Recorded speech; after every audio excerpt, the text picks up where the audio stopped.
If you're experiencing a stuck loading screen in Roblox, follow these steps to troubleshoot and resolve the issue quickly. Step 1. Check your internet connection. Ensure that your internet connection is stable.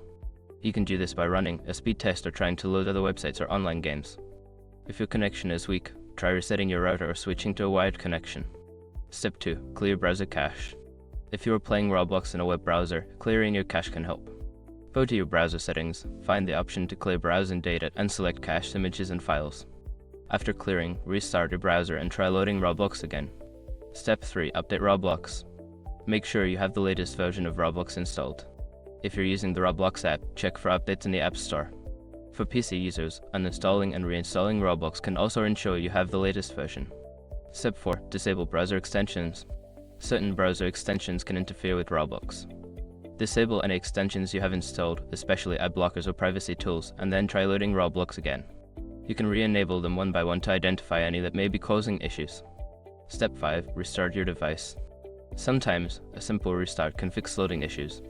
Restart your computer or device to refresh the system and clear any temporary glitches that may be affecting Roblox. By following these steps, you should be able to resolve the stuck loading screen issue in Roblox. If the problem persists, consider reaching out to Roblox support for further assistance.